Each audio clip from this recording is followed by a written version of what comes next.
Way back in the day, Brian Hooper and I started this show as pillars of the League of Legends community. And one thing that, is really chapping our asses in that community was the toxicity. And one of the tentpole missions of LOLs ever since then has been removing toxicity in various spaces. And there's a lot of toxicity going on in the poker world these days. And today, Brian and I, not only are we going to dive into it, but we're going to do our best to remove it, to eliminate the toxicity. This is LOLs. Let's do it. Does he think? I think he thinks this. He thinks this is a go. Vegas Dave thinks this is a go. Hot naked girls doing yoga. What? Why don't you just win like a man? Random.org. Type in 1 for yes, 2 for no, and let the DFS gods pick for you. And I'm absolutely begging you not to dupe us. Please don't dupe us.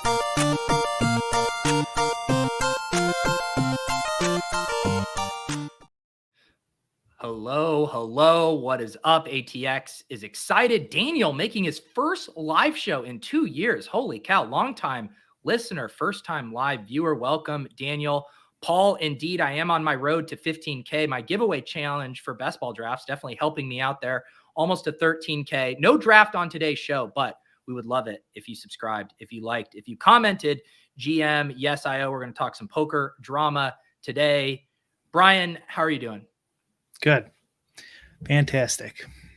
Yeah. I mean, what's so funny is like we often talk, and I feel like over the past month we've said this stuff of like DFS needs more beefs. Like you look at the poker world, which we all agree is a much bigger market, much bigger demographic, but they just have far more interesting stuff going on, constant heads up for roles, all of this stuff. Although very recently in the past couple of days, we've started to see kind of like the dark underbelly of this stuff where more and more people are feeling bullied. People are feeling kind of marginalized and basically like the dark side of what comes from this manufactured drama, if you will. And I want to talk a bit about the Phil Galfond post, largely about Doug Polk, but in general, what is your thoughts about some of the conversation that's bubbled up in the poker world the past few days? I think the combination of poker and social media is the main difference. Yeah. There used to be drama all the time on 2+2 back in the day, but it's not the same. It doesn't hit like it is now. Like, making videos about each other that get 200,000 views and stuff like that. That was not happening before, but there was some pretty juicy drama back in the day. I think the difference is social media. Yeah, I think so. And I do think there's two types of drama, right? Like there's the type where someone says, you suck at poker, I'm better than you. And they say, well, you suck at poker, I'm better than you. Let's put it to the test with real money on the line. And I think we all agree that's all fair game. And that's very fun and entertaining. Even like the Polk Negreanu stuff, any of these heads up for rolls challenges are super entertaining from that perspective. But I think what Phil Galfond has been highlighting is how some of this has turned more into like, I would equate it to like political campaigning, like smear campaigns, where you're making almost ad hominem attacks. You're attacking people's appearance. You're going below the belt in a way that kind of is veered away from what made the poker drama fun in the first place. Yeah. I think it's a combination of personal attacks and business related too, which is new. I guess, card runners, deuces cracked. There was sites back then. They weren't. I don't think they were the money makers they are now. Card runners probably made a shit ton of money, but there's a combination of business interest and personal vendettas. It's got a whole bunch of stuff. So this is a funny question for Pigskin to ask. Is Pete the Polk of DFS?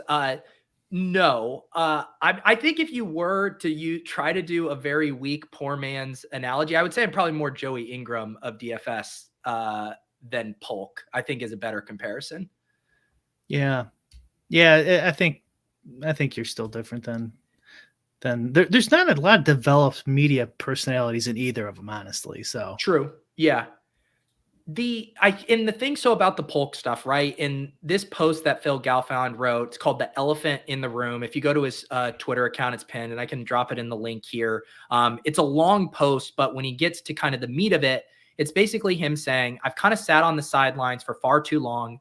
He knows that his voice has weight in the poker industry. And he also is at a position where he doesn't have to fear retribution from the Twitter eggs, from the Doug Polk army. And he basically speaks out and says, what Doug Polk has been doing with his platform, it has equated to direct bullying. And there's been lots of trickle down harmful effects in the poker community that have since been normalized because it happens repeatedly. And I realized reading it, I was like, you're right, because I'm a Doug Polk fan. I got to know Doug Polk a little bit when I was doing my King of the Hill stuff with Poker Night in America as Mans.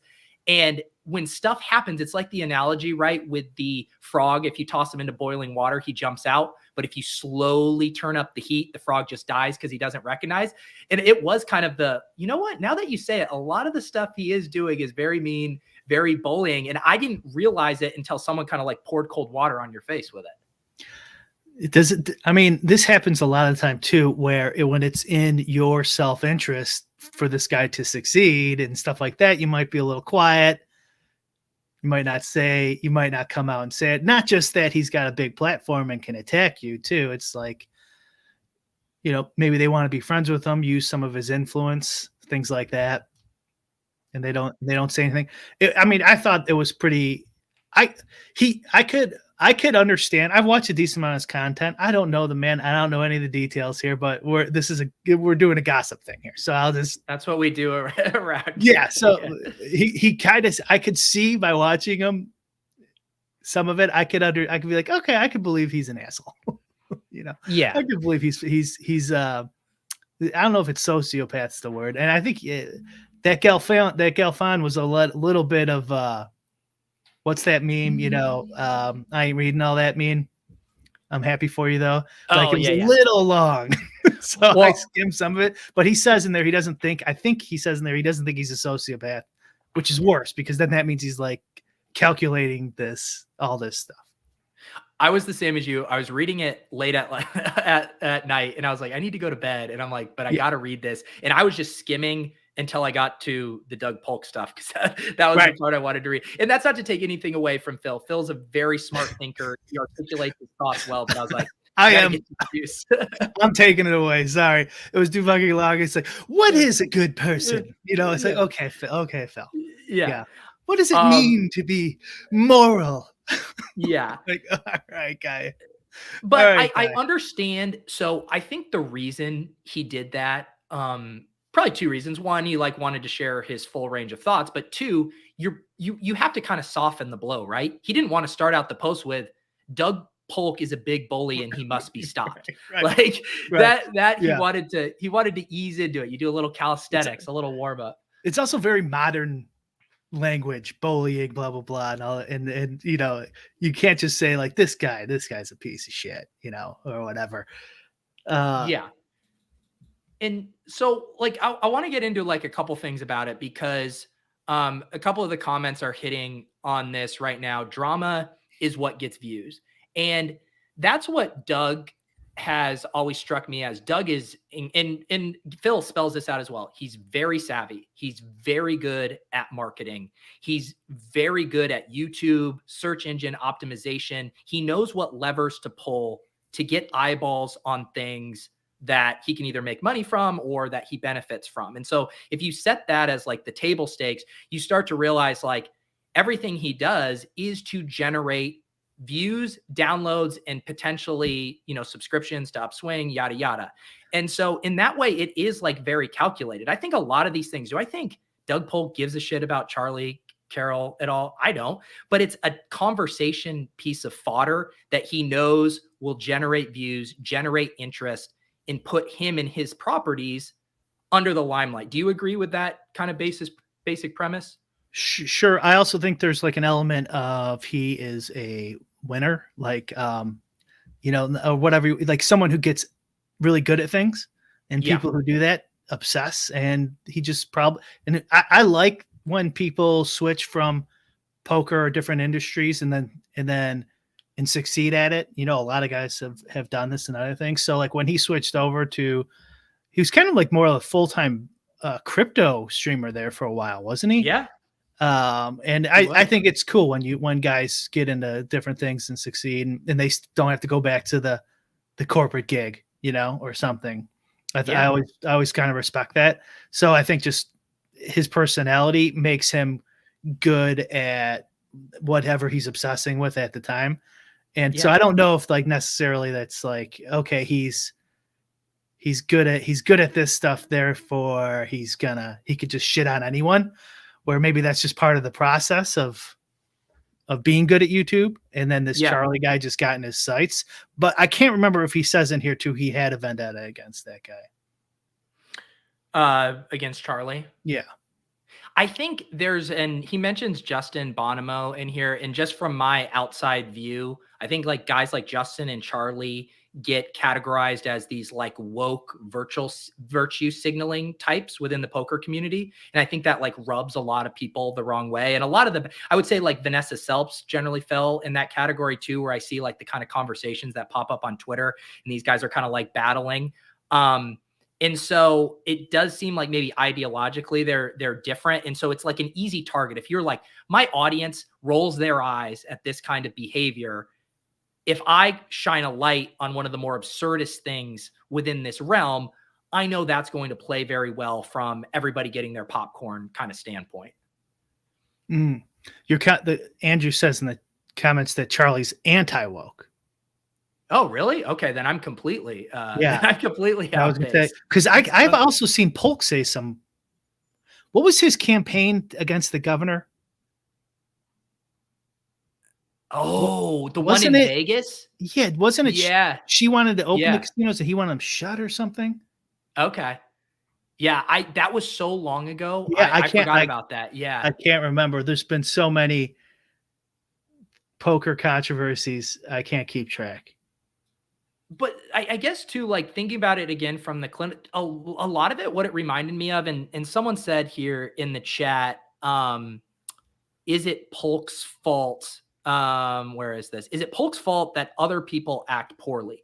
And another place you'll see this is I immediately thought of Dave Portnoy in Barstool, where a lot of times what happens is, say someone writes a hit piece about Barstool or somebody, offends Barstool or whatever it may be, and they come out and they say, look at this idiot, quote, retweet, look at this dumb article. And then what happens is the masses, because he has a very, rabid fan base, all pile on the original poster. And the same playbook happens every time. And you go, oh, I was just like calling out that this was ridiculous. I'm not responsible for my audience saying death threats or bullying or saying all these horrible things. I didn't do that. And it's like, at some point you are responsible for weaponizing your audience. Yeah. Honestly, I kind of like that he does that. Or when people do that, like if you're going to write an unfair article about me, I'm sure as shit going to say something. Right. I mean, I don't have and if I had like 3.7 million followers, some idiots are going to be idiots, but Portnoy might be doing something. I don't know. Like maybe you're dead on. He's like really causing issues, but just generally speaking, I think you got me more on the side of Doug really quickly there, because of like, if someone's attacking him and stuff like that, like, hey, fuck you, game on then, pal. But the way the whole Charlie Carrel thing and the way it transpired was he kept making these same jokes over and over and inferring something that was clearly not true. So and I think it is, if you're, go ahead. Cut you, because this is kind of reminds me of us and you, is like just keep the bit going. So like now I know he says in there that he assumes that he knew. Eventually, at some point he knew, but he kept doing the bit. So if that's true, that's different. But if he doesn't know, and the bit is some guy who I don't care about who attacked me is a pedophile or whatever it is, that's the bit. And then you just do it over and over again. Pedophile is pretty fucking hardcore, but you know what I mean? Like if something, whatever the bit is, and you just keep laying into it, like Davis is 15 years old. I do all the time, something like that. Yeah. And I just keep doing it. I don't care. What I mean? But like, obviously that's more friendly. Is it, do you think there's an element of that? Like it's just his bit and he says it all the time? Or is it just pure maliciousness? Well, it's somewhere in between. I feel like the maliciousness is a byproduct of being like a calculated marketer and someone who knows how to like drum up controversy and get people talking and placing yourself in the center of that controversy. Like if you look at, say, on the more like benign side of it, things like, he's drumming up these $1 million heads up challenges saying anyone wants to come play at the lodge. The whole reason he's doing that is because it's great promotion for the lodge. And so once you see how his brain works, then you reverse engineer it. And it's like, this is a byproduct of him trying to accomplish those end goals. What about the Negreanu thing? So this kind of combines those two things you just said. So the bit is good. Like Negreanu fucked up. More rake isn't better. You could do that bit for a long time. I'm sorry. That's a good bit. It makes sense. Negreanu shouldn't have done it. But the challenge and everything, how it played out, rubbed me personally the wrong way. Like I felt that Negreanu just paid this guy $1 million to fucking get him to leave him alone, essentially. And so like at a certain point, it's not right. But I mean, when that happened in the beginning, I was still more into poker and I was like, what the fuck is Negreanu doing? Like clearly he's shilling this and rationalizing this. And so like, just to do the more rake is better. Everyone was doing that bit back then. Everyone, you would see it on Twitter. Everyone would do that bit. Oh, well, because more rake's better. You say it sarcastically to all your poker buddies. And so like, it wasn't just Polk, but eventually it did turn sour and like, in my opinion anyways, but now like apparently they're best buddies and their wives are friends. So like. Right. And so the one thing I think about too, with two elements of this, right? With beefing too, there's a punching up and punching down thing. And I mean, Polk is massive in poker, but Negreanu's still bigger. And so at least he was like punching up there. When you talk about like the Charlie stuff, you're definitely punching down. So that's an element of it. And then too, I really do think people can determine a beef on their own accord. Like Negreanu is very active online. He's very talkative. He wants to be having these conversations. And so he was yapping back about all this stuff. Initially with the more rake is better, he doubled down. He was trying to like wiggle out of it. But if you just go quiet and you're basically saying, I don't want to be a part of this, then a one-sided beef truly is bullying. And that did start to seem kind of like what the Charlie Carrel stuff was. Whereas if you're constantly engaging in debate and going back and forth, to me, it's like fair game. But if you're shutting down and you're saying this is having a detrimental effect on my life and I'm done with this, and you keep piling on, that's when it veers into bullying for me. Okay. Did you think Negreanu then was bullying? No, I'm saying the opposite there. I'm saying because Negreanu was continuing to talk, because he was willing to debate, I agree to you that he kind of in a way got like backed into a corner where he basically had to accept that challenge. But to me, it felt more fair game, punching up a guy who wanted to continue to engage in the dialogue. Like that to me seemed fair game. Engage in the dialogue, I might agree with you. The punching up and down, I don't really agree with that premise. And generally speaking, like if some guy who has 16 followers, a total fucking asshole to me online, like I have every right to respond to him however I see fit. Doesn't matter if he has 16 followers. That makes you look like, if I see you going back, whenever I see someone going back and forth with an egg or a comment troll, I think way worse of the person giving any time to that person than I do the troll. That's you. I mean, you could think that, but I don't think which is fine too, but I don't think that punching down then there means anything. Like, It's like somebody's being a jerk to you. You could respond to them if you want. I don't think there's any, it's like, oh man, I wish you had 10,000 followers. Then I could say something to you. Like, no, you could say something bad to, and also like, just because somebody has a lot of followers doesn't mean I could say whatever I want to them, or, if eventually now the guy has 10,000 followers and he's a jerk to me, he's like, finally, now I can respond to you. I don't know, but I more mean in the optics of how it's going to scan in the public, right? Oh, okay. Yeah, like sure. If Portnoy and Joe Rogan go at it, that's like fair game. Like, just these are two titans. They go at it. If Portnoy is going after someone who has a blog with 100 readers and is constantly piling on, and his audience is all in the comments and blah, blah, blah, like that is a bad use of your platform, like regardless of what leg you have to stand on. Sure. Fair enough. I just don't think there's anything wrong with defending yourself against somebody who has less followers, and I think there's something wrong with somebody who has more followers than you feeling, because this also happens. A lot of people feel like, oh, you got a bunch of followers, I could just say whatever I want to you. Now I could just do whatever I want to you. You know what I mean? It's like, well, that's not right. It doesn't make. Yeah. But think about it this way. Like you use the word defend. Like, do you really have to defend yourself to some small little fish who's saying something where does it really matter what they're saying? I feel like if you shine a spotlight on it, it's almost saying, hey, there's a kernel of truth to this and it's upsetting me. Whereas I would just ignore something that was minuscule from someone who didn't have a big audience, that if I didn't think it was valid. No, you certainly don't have to do anything. But like, the effect, like the Portnoy effect thing could happen too, where this guy might change his behavior going forward, which would benefit society as a whole, where you don't stop talking shit to people. And it could be a trolling situation where you're getting played, and by reacting, you're right, you shouldn't react. And optically, maybe it looks bad, but I mean, I don't know. I just don't subscribe to the whole punching up, punching down thing in general. Like I don't get it. Like in comedy, I don't get it either. Like I think if it's a funny joke, it's a funny joke. But I do think you have to acknowledge it in this dynamic with Galfond, because he's specifically saying part of the reason I feel like I need to speak out is because I'm punching across, and that I'm one of the few people in the poker community that doesn't have to worry about financial or reputational blowback from getting in a larger scale beef with Doug Polk. He's like, he can attack me on his channel. Like my company will be fine. I'll have plenty of people come to my defense. I do think being on that level playing field is why he felt empowered to write that post. That doesn't make any sense either. Like if he had 5,000 people, he shouldn't say something. When I'm not saying he shouldn't, but I'm saying he specifically wrote why he felt the need. And it was because he's one of the few people that, like, if someone comes out, they are going to get trolled. They are going to have their stuff clipped up into a video and piled on. And he's saying, I'm at a place in my life where that's not going to impact me in the way it is impacting Charlie and whoever else.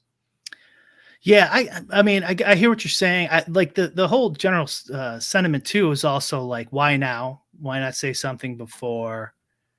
I don't know. I don't know if I buy that.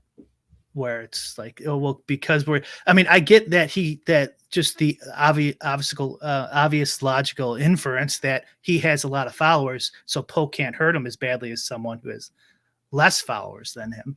But just, if you see somebody and you have inside information of someone who's serially abusing people, I don't think it matters how many followers you have. You should probably say something. Yeah. But I think you could tell that there was a bit of guilt in his own post of saying, I wish I would have spoke up about this sooner, in this idea of like, we've all allowed this to be somewhat normalized, going back again to the frog thing in boiling water, and basically being like, all right, now, yes, this is better late than never, kind of was what the tone I got from his post. That's a solid reason to not come out is like the first one. What am I going to do? The second one, it's like, do I want to make a big deal out of it? And then the third one, it's like, okay, this is going over the line. And then the fourth one, it's like, I got to fucking say something now. So I think that's a perfectly valid reason for not saying anything yet. And I still don't think we needed the 18 pages of morality and what it is to be a good person.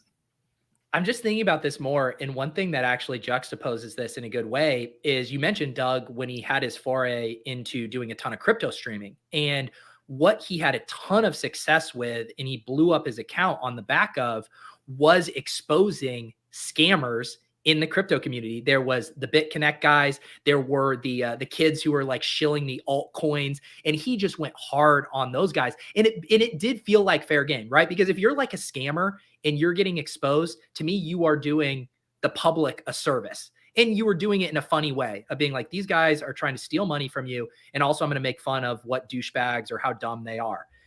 In poker, we just talked about how outside of heads up for rolls, those kind of opportunities don't come along as much. So if you're trying to manufacture drama in a target to go after, the pickings are more slim. And if you keep pushing the buttons, that will work. In poker, you end up landing on some targets that probably shouldn't be targeted. For content purposes, I think would be how I think he ended up there.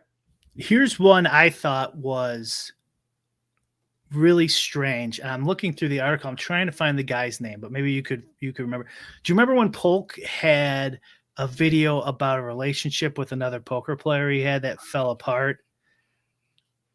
Does this ring a bell? That might even be before I started And watching. yeah, he talked about like how this guy was demeaning to him, and they had like a bank, like he owed him money. It was, I'm trying to find the name of it because I know he mentions a bunch of people he called out. Okay. And I think he was one of them, which you insinuate from Phil that it was actually Polk bullying this guy. And I can't remember his name. Maybe somebody in the comments knows who I'm talking about. It was another poker player, like, one of those old school guys. They were all, in that group of theirs. And it's just, I watched that video and I 100% believed everything Doug Polk said and thought the guy he was talking about was a giant piece of shit, even though I didn't know him. He sold it like Daniel Day-Lewis. Yeah. No, not that guy, Andrew. It was different. And I wish I could remember. So maybe you could watch the video and you could tell me if I'm crazy. Because if that's true, like if actually he's the bully in this situation, that is some psychotic behavior. That if he could pull off that acting job. Well, but I would say, Brian, like that's not an unfamiliar dynamic to content creators, right? Like if I can get on camera and if I say things confidently and I build up some kind of logical or plausible case, like you can convince people of a lot of things. I mean, I got people to draft Sky Moore in the 7th round last year, and no one should have been doing that. But you know what I mean? Like, and Doug is a great storyteller. He's great at packaging his videos, all of that stuff. It's not surprising to me that the stuff he serves up, people kind of gobble up without maybe critically, thinking through.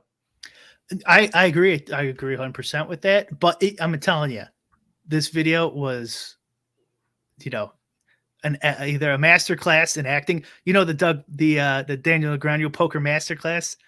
Polk should do one with acting if this accusation's true. Yeah. Yeah. It was overboard on how persuasive he was, at least for me. Let's set aside the stuff about where Polk's in the wrong or not, and just think about this pragmatically. Is Ben Tallerin? I think it might have been Ben Tallerin. Oh, okay. Yeah. That name sounds familiar, but I don't remember the story. He bashed Ben Tallerin after their business agreement. I'm almost sure that's it too. Okay.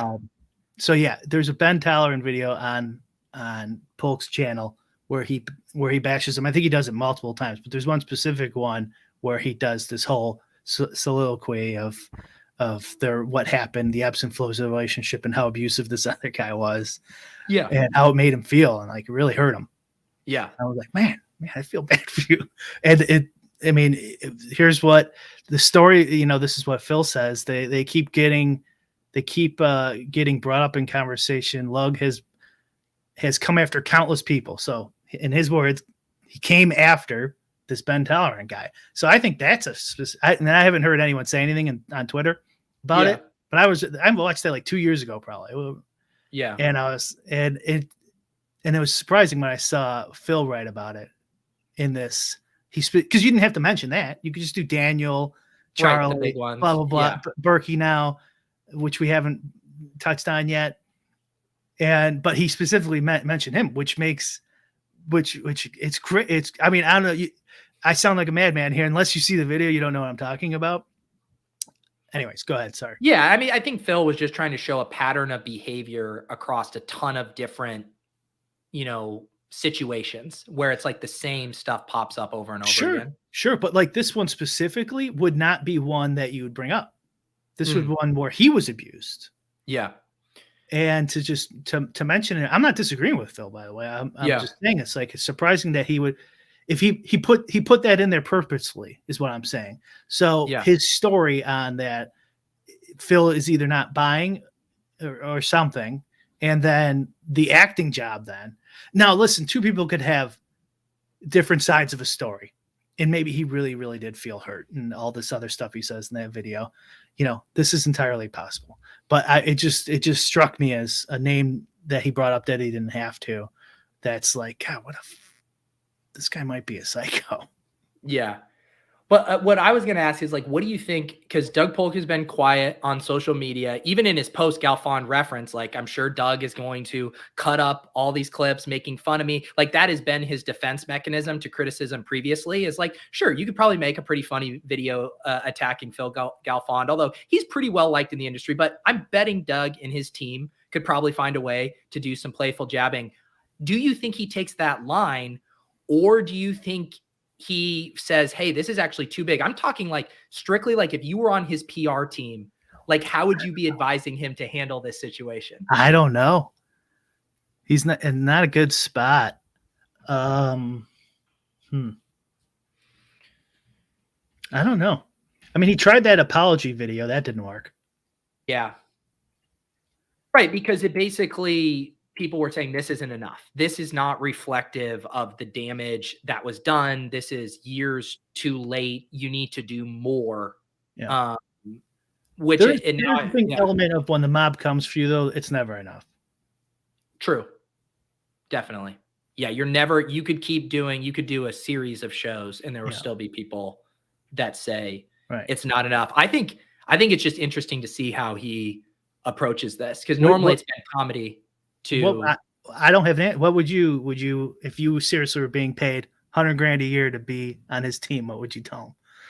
I mean, I definitely would not. I would definitely not be firing back with a comedic video, because a lot of the stuff too, and people were referencing the Twitter Spaces, and Phil Galfond references that too, and there's some audio of it where he doesn't come across good. And right now, I feel like he's on the defensive, with stuff, and I would probably take my L here, honestly, because I think it's gotten so big that you're losing kind of the general public sentiment in the poker community being on your side. What if you say something like I respect Phil, but Ben Tolerant's a piece of shit. Alex Torelli is XYZ. Daniel shouldn't have said Morik is better. We've patched things up. And I have my problems with Berkey. What are you going to do? You just kind of like, don't apologize. Stand your ground. I think that would be bad for him, like reception wise. He's got nothing deal breaking here except this Charlie guy. Yeah. I don't think anything's deal breaking here, is it? Because there's no sexual stuff. There's no. No.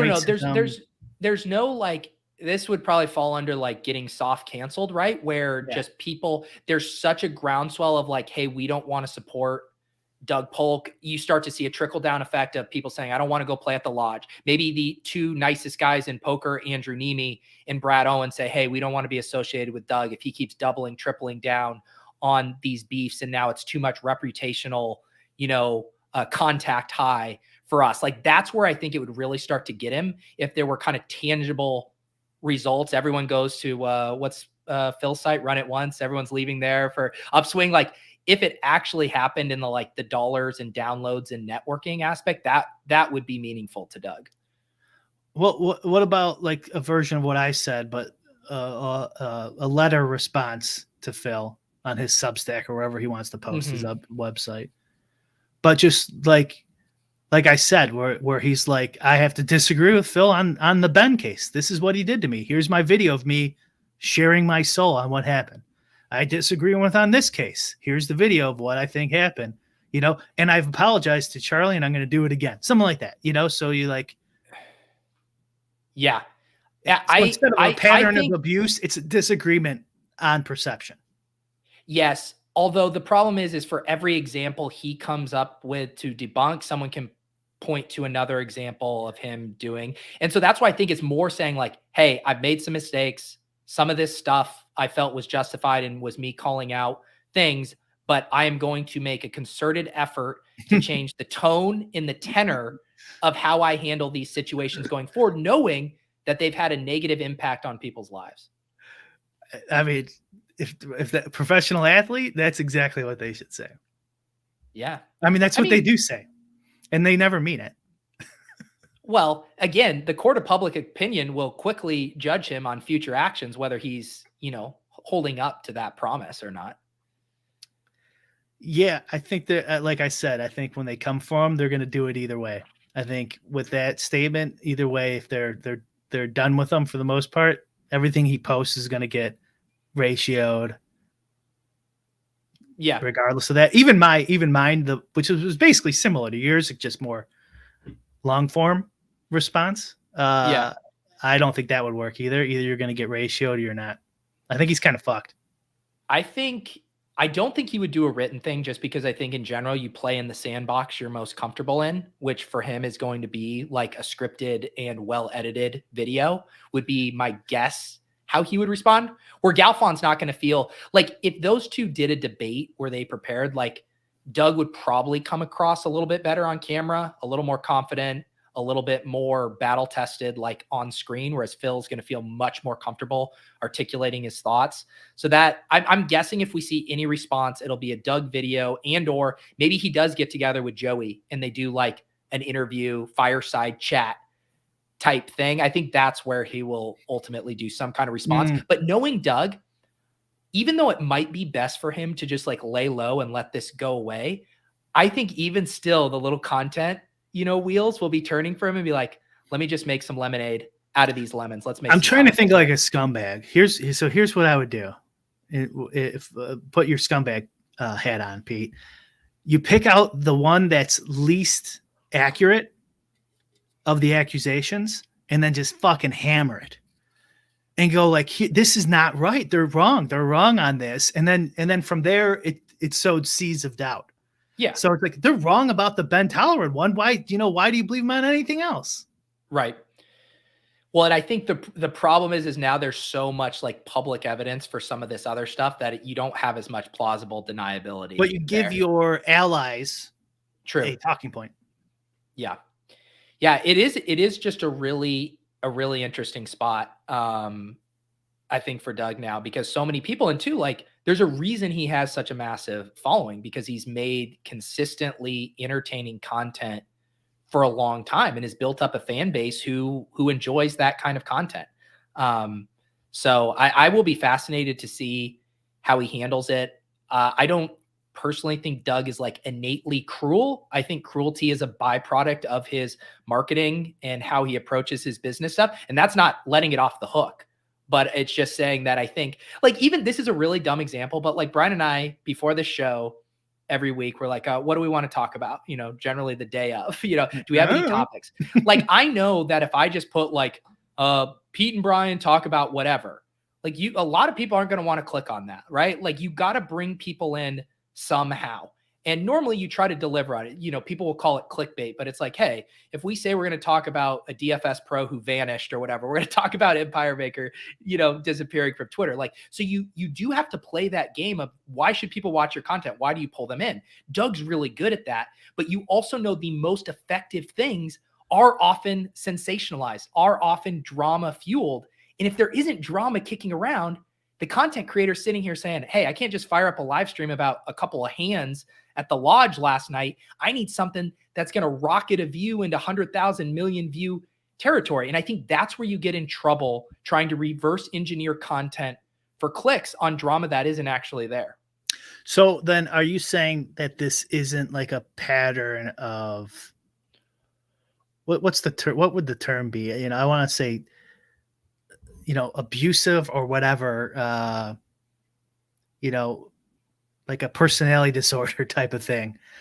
You don't think it has that element to it? You just think he's trying too hard at clickbait? And I think it goes back to, I thought you nailed it when you said he's one of those kind of guys that wants to win at all costs. He's just, I am going to win. And you get in my way, I'm going to bulldoze you and bury you because I am a winner. And he's won at like everything he's done.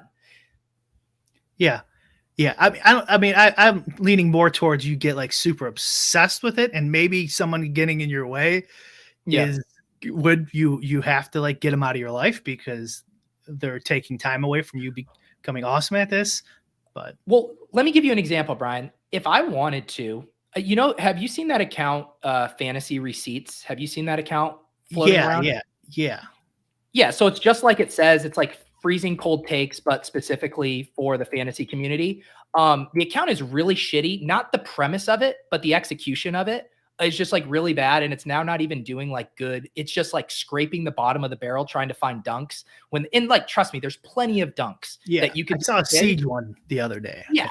And like, when Draft Cheat does the Siege dunks on some of the ridiculous takes, like that's like warranted, but I'm telling you, this account, the execution is awful. But my point was this: if I wanted to do a fantasy receipts-esque video, I could do a montage. I could call it the worst fantasy takes of 2023 or the worst fantasy takes of 2022. I could pull together clips of people saying stuff on podcasts, tweets, and just burying people for being idiots. I bet you I could get that video to 50, 100,000 views on my account. No problem. Yeah. Is that the kind of account in business or content I want to be making? Yes. No, absolutely not. But I know that would be a path for far more views than me like breaking down Karane's fucking $3 million best ball roster. But you sell your soul to the content devil when you know certain types of content will outperform others. And once you've tasted that forbidden fruit of the 1 million view video, you start to say, what are my paths there? And often the path of least resistance is being a fucking asshole. Yeah. Okay. I mean, you're selling me. You're selling me. When I read the Galfond piece, though, I was leading more. There's something wrong with this guy's personality, and people just didn't realize that he's like abusive to a bunch of people. Mm-hmm. And where there's smoke, there's fire. So if like 4 or 5 people are publicly saying things, that bullying or whatever the hell we're calling this, that maybe there's 10, maybe there's 15, maybe there's 20. But I do like your if we go back to the PR guy, I kind of like that angle that you're laying out. He's not going to please anyone. I basically think the majority here is he's either going to get ratioed or he's not, and there's nothing he can do about it. And maybe a year from now, people will forget about it, or maybe they won't. Yeah. So I don't think, but if he is going to craft something along those lines, I think should be a piece of it. Where he's going like I in my quest to get followers or whatever, I went over the line. It's hard to go ahead. And just to kind of drive home the point of it always being like content based and through the lens of sacrilegious, saying Doug's very smart and his primary focus is to win at all costs. Like as an example, he covered who is the cheater at the Stones Casino? What was that guy's name? I'm blanking on it. Oh God. Postle? Postle. Yeah. Crotch ripper. Yeah. And so that story was just juicy enough and meaty enough on its own to drive views and drive clicks. You could literally just approach that from a pure investigative standpoint, similar to how Joey did all the live streams. It wasn't like Doug was digging up, stuff on his ex-wife's family and posting their address and trying to like bury this guy. It was just like, no, there's enough drama and intrigue here that I can cover the case at face value and that'll get a ton of views. When that stuff is in the news, that's easy content fodder. You're like, that's fish in a barrel. When that stuff isn't happening and you're sitting here trying to storyboard what kind of video can I make that gets 1 million views, that's when you start to get into dicey territory. Let's say Postle somehow got totally redeemed, which I don't think is possible. And it did seem like he was cheating me, but would you go like, oh, Joey Ingram, what a piece of shit, Wow, I can't believe he did 100 videos on this Postle guy. So, like, I don't know if that's what's going on here, though, with Doug. Doug definitely seems more like they're claiming vendetta and stuff. I think we're being maybe a little too nice to at least the claims of the other side here. Well, I would say in your example, if that came out, Mike Postle was absolved. He did nothing wrong. There was all this I want to play out that hypothetical. Yeah. It would be, to me, how do those guys respond? Like, because again, I feel like you would fire up a live stream. You were covering this in depthly. You're like, holy shit, there's all this new evidence. This is where I was wrong. This is where I was jumping to these conclusions. This is crazy. And like, basically, the same way the New York Times does a fucking correction, 2 days later, like you got to offer that up. If you dig your heels and say, hey, I don't believe this, or this is bullshit or whatever, then I think that loses credibility. But if you come out and say, hey, there's new information that I didn't know at the time, and now I'm going to take the L on that or my conclusion, I think that's fine. Right. Yeah. Which is why I think the accusations, if that's the right word, are different, slightly different with bullying, because that's more targeted. Yeah. And I think too, that's what it's like you were mentioning too. Like, no one thing here is like Doug's going to get canceled, he's going to get deplatformed or whatever. I think it's because it's back to our joking title about toxicity in poker. I think that's what people are just rejecting of like, hey, do we want to continue go down this path where all poker content is just all of us shitting on each other and going even beyond stuff that happens at the poker table? And then that goes back to the thing we talk about with DFS and like poker. At the end of the day, there's not that much interesting stuff. It's like we're moving toward a solved game that really super smart people have figured out how to beat. And there's not that much else to talk about unless we're all fucking fighting with each other. For sure. I wonder, and also we started at the top, social media now in poker is just a huge, huge bomb thrown into the whole media ecosystem. But I wonder if it's also modern people, dare I say woke people, who also like to shame and call out bad behavior as they see it, adding to the the visibility of it. Yeah. Where, in 2012 they would have been like, grow up, shit happens. Yeah. Deal with it. Accusing someone of, and I think the line that people had here was the guy was actually a victim of abuse. But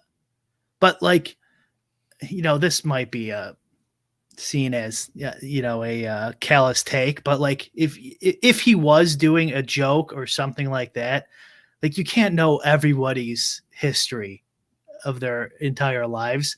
I'm not saying that he should have done the joke in the first place, but like, you can't like make a joke about a car and it's like, oh, my parents died in a car crash. Like, well, I don't fucking know, or whatever, a plane joke. No, that's how my uncle went last year. It's like, sorry, dude, but like, it's just a stupid plane joke. Like, you can't be responsible for everything. Dude, that reminds me of, I'm going to tell a very random aside story that is exactly what you're describing. I was in a college trip when I was in college, and a few of my buddies went to New York City. And one of my buddies' high school friends, it was this girl that he hadn't seen since high school, lived there. And he was like, I think she's kind of into me.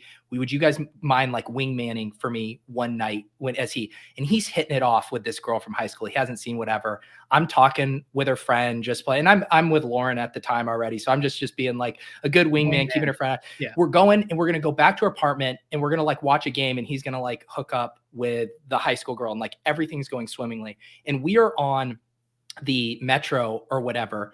And I make some like joke. I don't know. I literally don't remember the conversation, but I made a headgear joke. Like, when you have braces and like the kids were doing this. And the girl looks at me, the one I was like wingmanning for. And she was like, I had a headgear when I was a kid. And it was the most traumatizing experience of my life. And I kid you not, before they even got to their stop, she grabbed her friend off of my friend's lap. She's sitting on his lap on the metro as they're heading back to hook up, pulls her off the metro and storms off.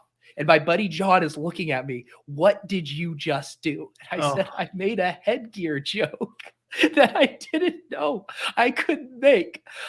So yes, to your point, sometimes there's jokes you can't make that you wouldn't know you shouldn't make. Yeah. Yeah, all the time. I have one I want to say so badly, but I can't. It's not appropriate.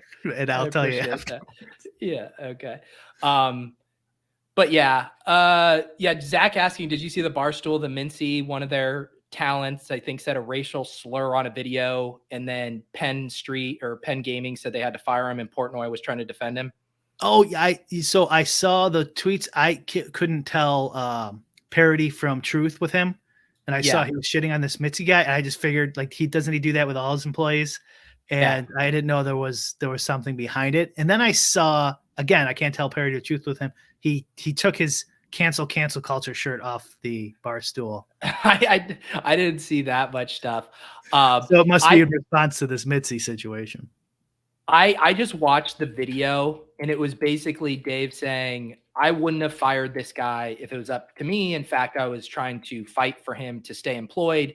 But when we sold our company to Penn Gaming, that is a regulated sportsbook operator, we know that we were going to have to live and die by their decisions. And if they're worried about getting their licenses pulled and they say we need to put up this sacrificial lamb or fire this guy, then we just have to say yes. And that was the deal we made when we sold the company. But to make sure the fans know I am okay with, slip ups involving racial slurs, I want you to know I did pound the table to keep them here, but my hands are tied, was kind of like the extent of the video. Interesting. I mean, even the Whole Foods guy, why is his name blanking on Howard? Even Bezos owns Whole Foods. So even like multi-billionaires are owned by trillionaires, these days. Yeah. And what are you gonna do? Right. They own the company. You don't become worth $100 million without selling to a billionaire who's going to give you $100 million of their billion. Yeah, exactly. Yeah. And then when they go, I don't like that. What can you say or in a roundabout terms, what did he say? Does anyone know? I legit, it said he was reading song lyrics and said a racial slur. So I just assume it was the N-word. That's that. Oh God, those are so annoying. It's like, I mean, obviously you got to stop there if you're around people or something, but like, why is he reading song? Okay, whatever.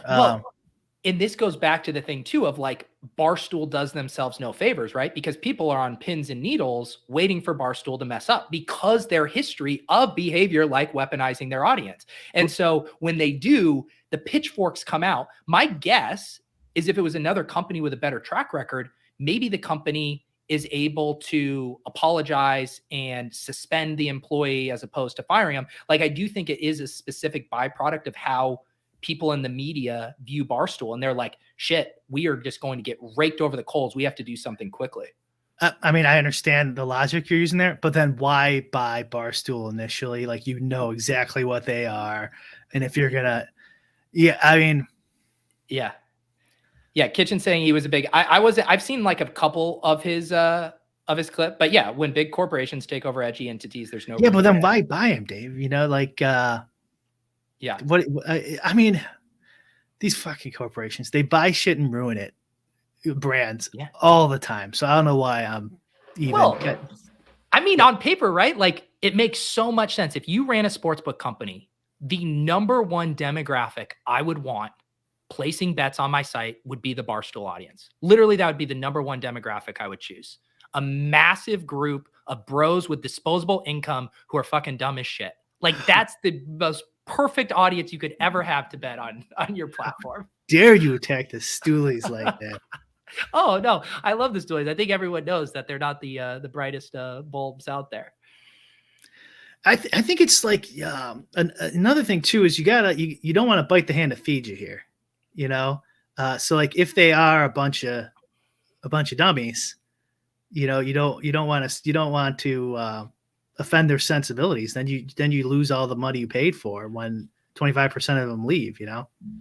Yeah, and honestly, like, Portnoy can act like they're so sad about having to let this guy go, but this is a win. No, I don't want to say a win-win for them, but like, it's no shirt off their back. They to Penn, they say, hey, we fired the guy. We did what you said. And then you can go on and tell your fans, I didn't want to fire him. We would have let this go. But, and so then they say, oh yeah, that's the Dave we know. That's the Barstool we know. Like, from a PR perspective, he's going to emerge from this unscathed.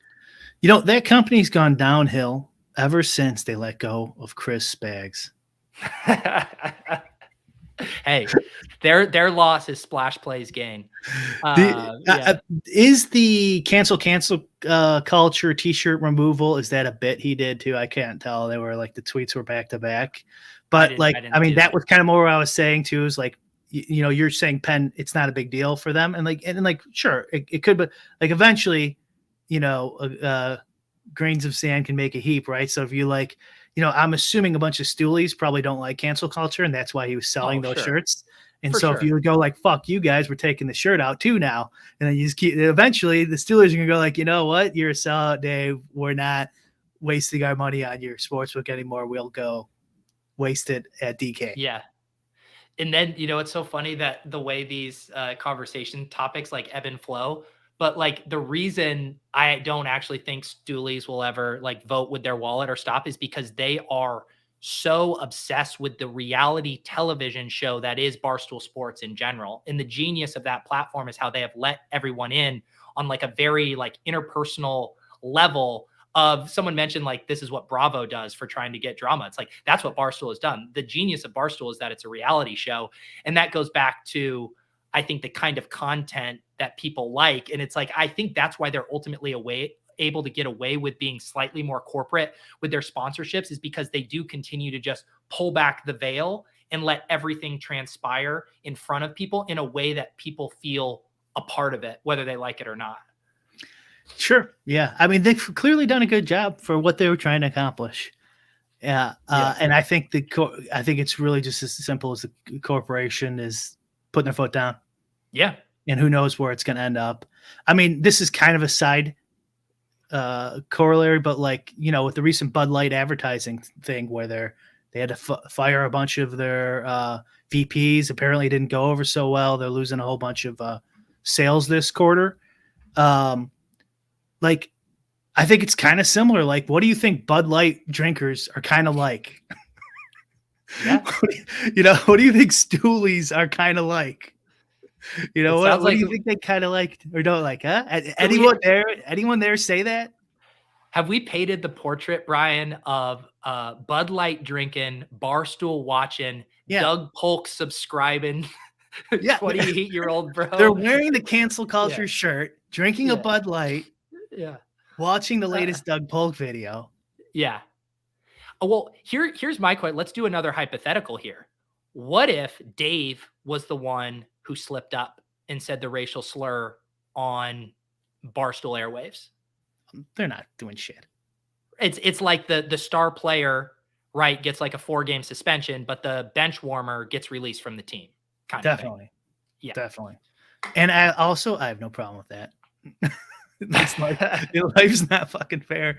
You know what I mean? If you're making me money, then you get more chances. I mean, I could understand that mindset anyways.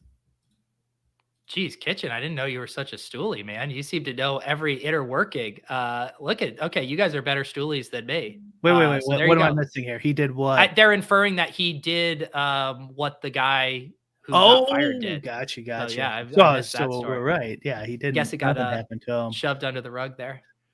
Yeah. Well, it's, honestly, song lyrics, I don't know the situation, so I don't want to get in trouble. If someone's singing a song lyric, I think you could fire him for that. Please don't. I mean, I would like to see you just in general do song lyrics around here, Brian. Like maybe we could have a Lulz karaoke night. Like lucky for you, I know not one lyric from any rap song ever written, so you're safe. Lauren's been getting so mad at me because I just don't have a musical bone in my body, and I just can't remember lyrics and melodies. Like I can memorize blocks of text. Well, like, you know, like when I was a kid, like Bible verses, I memorized the shit out of those, but something with melody, it just does not work in my brain. And so now we have all these toys, right, for April that play these little kid songs on repeat. And I'll be like singing along and butcher some of the lyrics, a song that Lauren has now legit heard like 300 times. And she gets so mad at me. She's like, how do you not know that the lyric goes, all the animals at the animal fair? And I'm like, I'm sorry. Okay. Like it just hasn't snuck its way into my ear at this point. I swear that's genetic. Yeah. Like, you know, some people can hear notes more clearly and, you know, just debate whether perfect pitch exists. And I'm the same way as you. So like, Beatles songs, for example, right? Like I don't listen to them much anymore, but I used to listen to them all the time, have their posters and everything. And I was a guitar teacher, could play every single Beatles song. Yeah. Can't remember the fucking lyrics of the Beatles. Yeah. I'm with you on stuff like that. Not all of them. Not like, obviously, like I could remember most of them, but sometimes I'm like, I don't know which verse this one goes in. I couldn't understand. You know, and there's classic songs where people get the lyrics mixed up. But yeah, anyways, I think it's the genetic, and I have the same gene. I never feel more stupid than when I'm trying to sing like a very, very famous song and I'm forgetting basic lyrics. It just or you ever played Rock Band or karaoke? And you actually see the lyrics. You're like, that's what it was. Oh yeah. Well, now Lord will catch me cheating now, because often on Spotify too, there'll be like a lyric thing. Like if you have it on your phone, And so the lyrics were there, and Lauren will be like, holy shit, you know the lyrics to these songs. And then she's like, oh no, you're reading them right there off of the phone. I'm like, yep, you caught me. Breaking news here before we wrap up. Darren Rovell is on the case. 560 million, what Penn has lost on paper today as stock is down 13%. 551 million, what Penn paid for 100% of Barstool. So Barstool stock actually taking a hit. To your point, are these stoolies upset in dumping their stock because they're embracing cancel culture? I wouldn't think so. Even though it was my idea, I wouldn't think it would be that hard. Yeah.